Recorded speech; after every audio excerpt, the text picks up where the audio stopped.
অঙ্কটা দিয়েছি, অঙ্কটা করো। প্রমাণ করো এবিসি একটি ত্রিভুজ।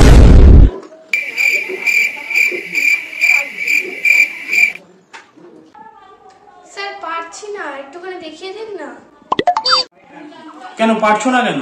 এক্সাম হলে কি আমি থাকবো? তোমাকে দেখিয়ে দেবো আমি। স্যার কি হয়েছে? স্যার এটা আবার আপনাকে প্রমাণ করতে হবে? এখানে তো অলরেডি আঁকাই আছে ত্রিভুজ, এটাকে আবার প্রমাণ করার কি আছে স্যার? যতই আঁকা থাকুক তোমাকে প্রমাণ করতে হবে। এক্সাম হলে যদি প্রমাণ করতে না পারো নাম্বার পাবে না।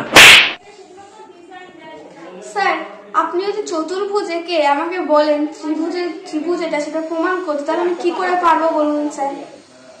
কোথায় চতুর্ভুজ আঁকা? এখানে তো ত্রিভুজ আঁকা রয়েছে, দেখতে পাচ্ছ না? স্যার এই তো প্রমাণ।